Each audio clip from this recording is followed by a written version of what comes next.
got some Ben Shapiro. Definitely get to get in this reaction. Make sure y'all comment down below more videos, you know what I'm saying, for myself, or, you know what I'm saying, when Chris is in the videos. Chris to check out. Make sure y'all comment down below. Definitely appreciate everybody tuning in and watching these reactions. Make sure y'all run them likes up. Let's get in the video. Okay, so there's a video that is going around on Facebook and on YouTube. It's from ACT TV called Systemic Racism Explained. Makes some interesting arguments, and I thought it's worthwhile going through them a little bit. So we're going to play the video, we'll stop it, we'll discuss. This video is sponsored by the Benham Brothers' brand new course, Expert Ownership. You can learn to own a business without it owning you. Stick around to the end of the video to find out more details. This is Jamal. Jamal is a boy who lives in a poor neighborhood. He has a friend named Kevin, who lives in a wealthy neighborhood.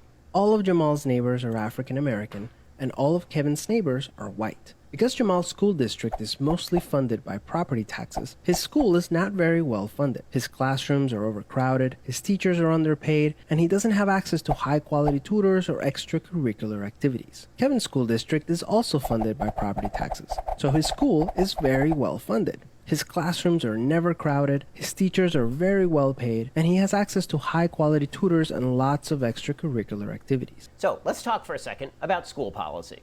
The reality is that if you wanted Jamal to be able to go to Kevin's school, what you'd want is something called school vouchers. You want people to be able to move away from their school districts. One of the chief reasons that Jamal is confined to his local public school is because of Democratic policy that has decided that you must go to school in the district where you live. And this is also why a lot of people have left lower income areas and moved out to higher income areas specifically for better public schools. So if you want Jamal to have the same educational opportunities as Kevin, perhaps you should have school vouchers for private schools, or perhaps you should have charter schools, which is what Mayor Bill de Blasio in New York is fighting against, or perhaps you should break the teachers' unions, which are costing a fortune, particularly on a disproportionate level in areas where they're not spending enough. I mean, it's a lot of kids that I know that actually have to do that, go into private schools, charter schools, and stuff like that. Of taxpayer dollars. So I'm all for improving Jamal's schools. I'm also all for Jamal having all the same educational opportunities as Kevin. The problem is most Democrats are not. Kevin and Jamal live only a few streets away from each other. So how come they're growing up in such different worlds with such different opportunities for success?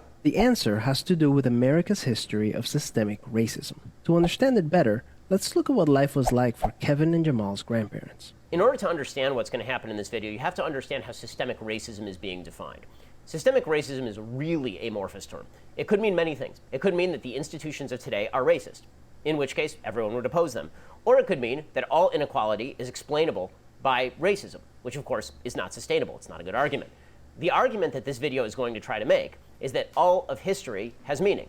And that is true. History does have consequences for today. The problem is, as we'll see, the video tries to explain all inequality with reliance on history and no inequality with response to exacerbating levels of income inequality, exacerbating levels of single motherhood, personal decision-making, or any of the other variables that could come into creating the gaps we see today. Decades after the Civil War, many government agencies started to draw maps dividing cities into sections that were either desirable or undesirable for investment. This practice was called redlining, and it usually blocked off entire black neighborhoods from access to private and public investment. Banks and insurance companies used these maps for decades to deny black people loans and other services based purely on race. Historically speaking, owning a home and getting a college education is the easiest way for an American family to build wealth. But when Jamal's grandparents wanted to buy a house, the banks refused because they lived in a neighborhood that was redlined. So Jamal's grandparents were not able to buy. I never knew that. Final Cut Pro to the next level with the ultimate bundle, just $99. To buy a home, and because colleges could prevent them from attending through legal segregation, their options for higher education were really scarce. So let's talk about redlining. Redlining became illegal in the United States as early as 1968. The Equal Credit Opportunity Act was followed by the Home Mortgage Disclosure Act in 1975, which was a predecessor to the Community Reinvestment Act, both of which were an attempt to ensure that people who are living in low-income minority neighborhoods could actually get loans. And these things were very effective. In 1992, researchers at the Federal Reserve Bank of Boston tried to look at the data. They collected information on some 30 variables related to lending decisions. See, but I feel like if somebody were to watch this video and then just go by that, oh, okay, so that's why I can't get a loan. Or this is why I can't do this is why I can't do that. Because they watch this video. But you have a person like Ben Shapiro that actually looks up the facts of when all this stopped and when it was illegal. You have that. If you didn't have this, you just watched that video, then you'd be like, oh shit, so this is why. Oh, I believe it, you know what I'm saying? Tried to look at the data, they collected information on some 30 variables related to lending decisions. They found that virtually all of the difference between minority and non-minority denial rates was explained by those variables. A reanalysis of that information found that black-owned banks were actually lending to white-owned businesses at higher rates than they were lending to black-owned businesses. Furthermore, if it seemed that banks were discriminating against black borrowers on the basis of they needed to have higher credit qualifications, what you would see is lower default rates from black clients of banks, from people who are borrowing money from banks in the black community. There are zero studies that show any of this. So the bottom line is this. Redlining was an evil and awful policy. It was made illegal in the 1960s. By the 1980s, the banks were not lending at disproportionate rates. In fact, if you look at among different communities, as Thomas Sowell has pointed out, Asian Americans get loans more easily than white Americans. That does not mean the banks are being racist toward white Americans on behalf of Asian Americans. When it comes to college education, it is also worth noting that, yes, there were many universities that were segregated. There were many universities that did not allow black people to attend. Since the 1970s, the most prominent measure that has been used in order to admit black students to major universities across the country has been affirmative action, which actively discriminates against people who are not black in favor of black applicants, specifically by ensuring that black applicants don't have to have the same test scores or GPAs in order to get into those same schools. So not only has policy been corrected, it's been overcorrected in these areas. Kevin's grandparents, on the other hand, got a low-interest loan to buy their first house and got accepted into a handful of top universities, which traditionally only accepted white students. This opened up a wealth of opportunities that they were able to pass on to their kids and grandkids. The basic assumption of this video is that if your grandparents are rich in the United States, this means that you are rich in the United States. And that if your grandparents are poor in the United States, that means that you are poor in the United States. This is factually untrue. The reality is that... It is. I'm going to tell y'all... That's not true.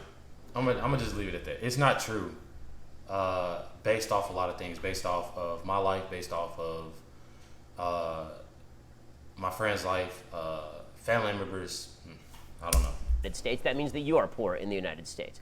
This is factually untrue. The reality is that income changes over time, that there are an enormous number of people in the United States by percentage who are able to rise from poor to middle class and their children from middle class to wealthy. The biggest problem that we have in the United States right now is not a historic wealth gap. The biggest problem we have is an income gap in the United States. And there's some fascinating statistics surrounding this. There was a Harvard study recently that showed that black males who are growing up in the same household incomes as white males were actually underperforming their white male counterparts, even in high-income neighborhoods. You would think that all of this might imply racism, except for one inconvenient fact in the study. Black women who are growing up in the same high-income neighborhoods as white women growing up in the same high-income neighborhoods, black women were performing at exactly the same or higher rates than white women in those neighborhoods, which would suggest that there are other factors at play other than simple racism. Furthermore, the basic idea that most wealth in the United States is inherited and that millionaires... And I feel like it got a lot to do with the simple fact of what people want themselves to look like or what they want themselves to be.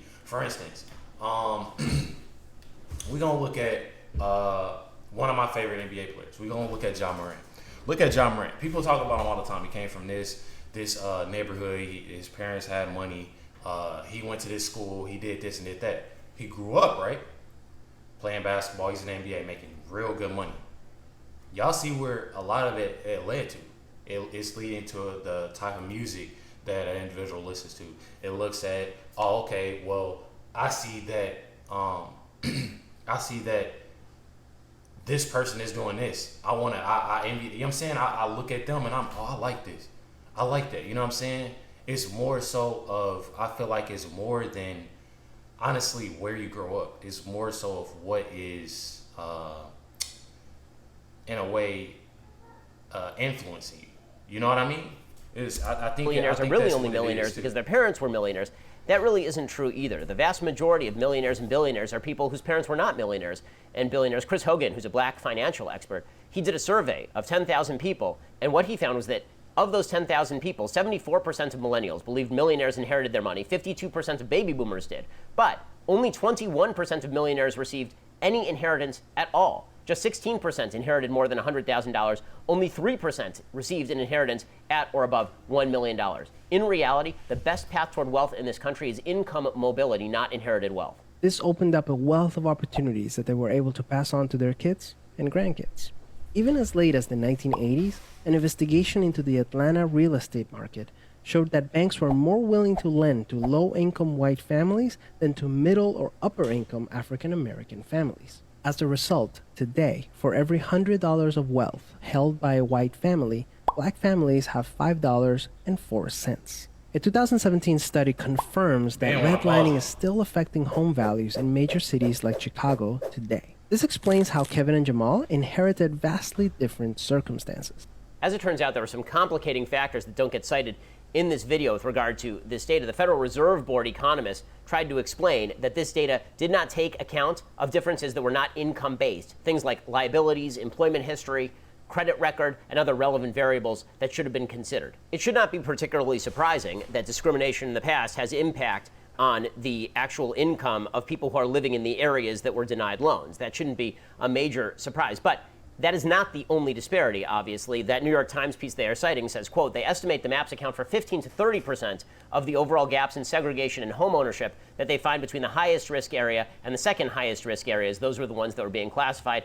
The truth is that when it comes to redlining, you have to look at the gradations as well. There is always going to be a difference in the availability of loans to people who are living in the highest risk areas as opposed to the people who are in the very lowest risk areas. Another factor is that if history does make a difference, then if you are denied loans in a particular area, and if there's less money in those areas, and as crime goes up, and as property taxes kick in, there's not enough money to take, and as schools get worse, obviously that's going to continue to have effect in that particular area. That doesn't mean the same people are living in that area who always lived in that area, or that people who grew up in that area in 1960 necessarily have to live in that area, or that their grandkids have to live in that area in 2020. Unfortunately, the story doesn't end there. A big part of systemic racism is implicit bias. These are prejudices in society that people are not aware that they have. One of the big problems with implicit bias, it is very, very difficult to quantify, identify, and studies that supposedly determine that your implicit bias results in real-world action are deeply flawed. Implicit bias assessment tests, for example, are so significantly flawed they are virtually unusable. Let's go back to Kevin and Jamal.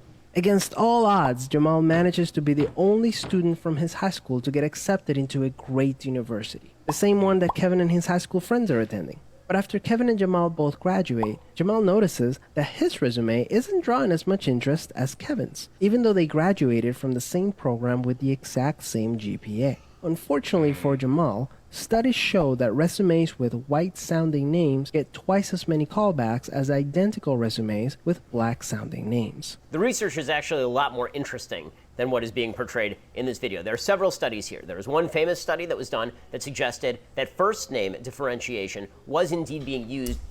Hold on, y'all. Let me tell my girl to quiet reading down. She's a little bit loud.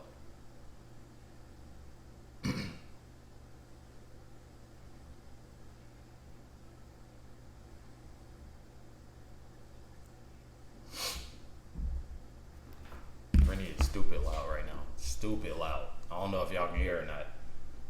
She geeked in there.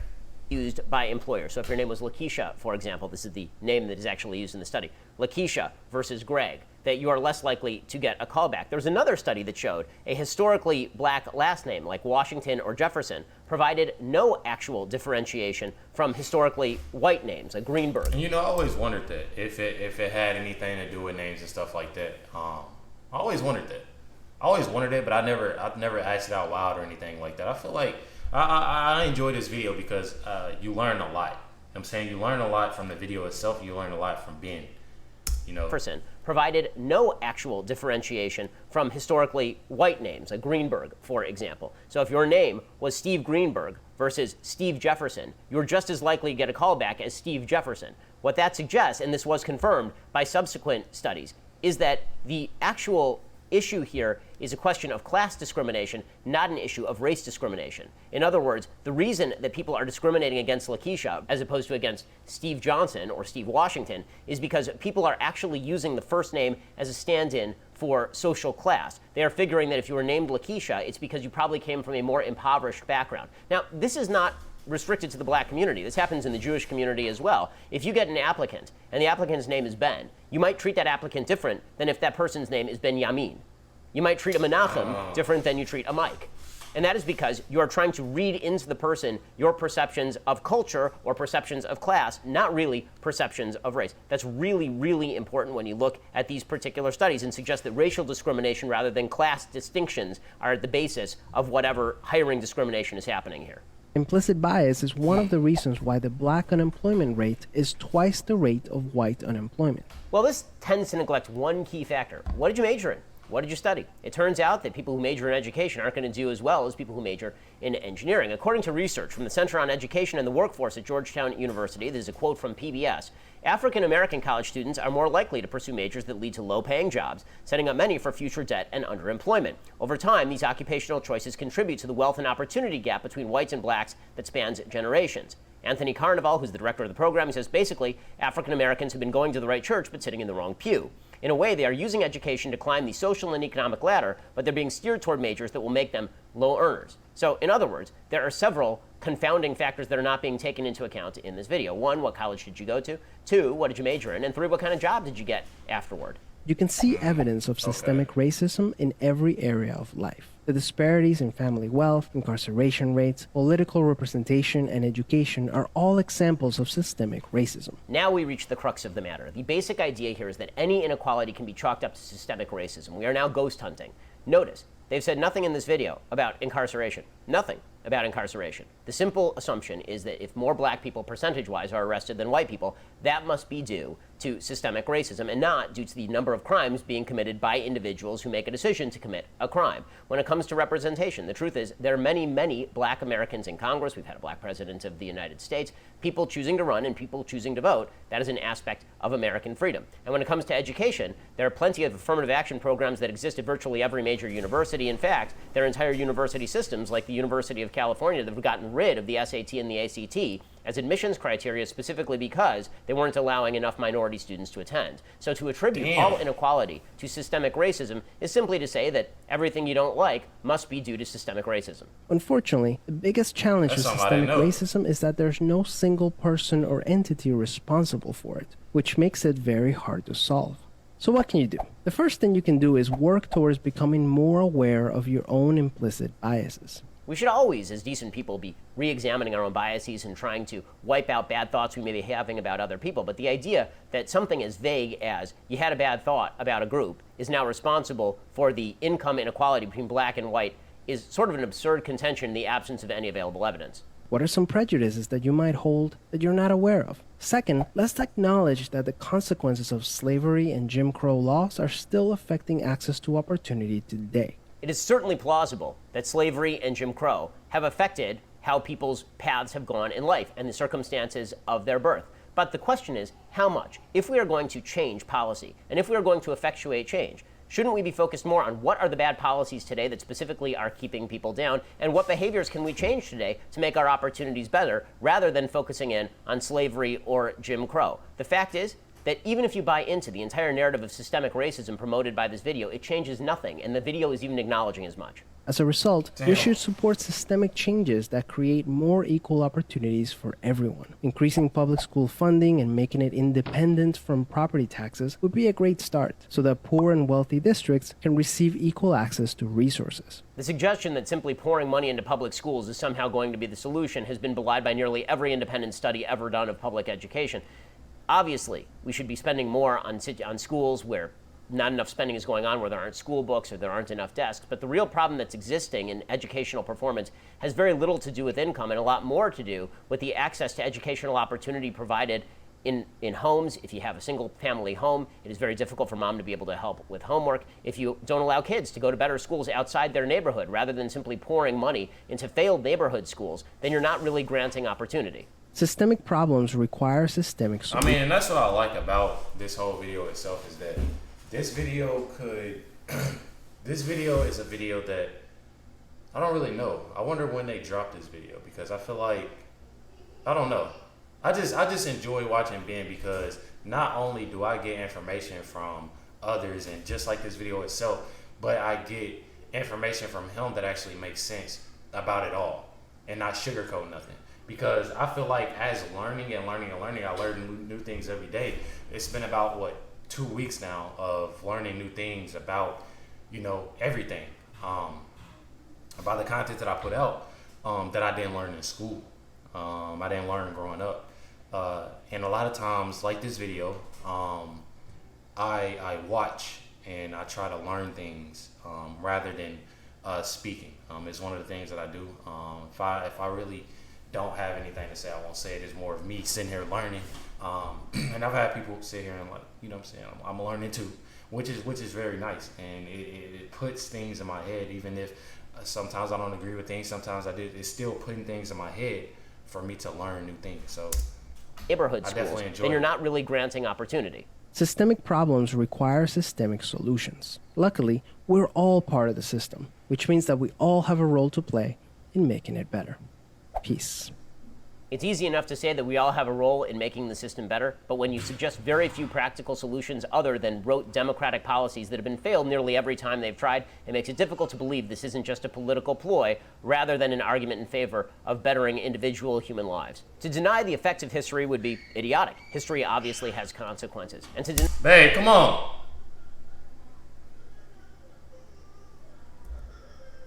You know, instead of quieting down Rennie, she's in there playing with me. You know? Just a thought. human lives. To deny the effects of history would be idiotic. History obviously has consequences. And to deny that racism exists would be similarly idiotic. But to attribute every problem in American life to racism or inequity is to be foolish and counterproductive and not to make the world a better place. For more on a lot of these topics, go check out my brand new book, How to Destroy America in 3 Easy Steps, all about the attempt to divide Americans by suggesting that American philosophy, culture, and history are responsible for all wrongs in the modern world. Go check out that book. It's available everywhere. Also, if you enjoyed this video, please give it a like. We really appreciate it. And check out my show, The Ben Shapiro Show. Definitely want to check out more of Ben Shapiro. So it's Shapiro. Definitely want to check out more. Make sure y'all hit that like button, subscribe, and definitely appreciate everybody tuning in and watching this reaction. You know, definitely enjoyed myself. Definitely enjoyed myself to learn new things, to talk about, you know what I'm saying, my thoughts on things, and just listen. Sometimes it's good to learn. Definitely appreciate everybody tuning in and watching this reaction. Make sure y'all hit the like button, subscribe button. Catch y'all next time.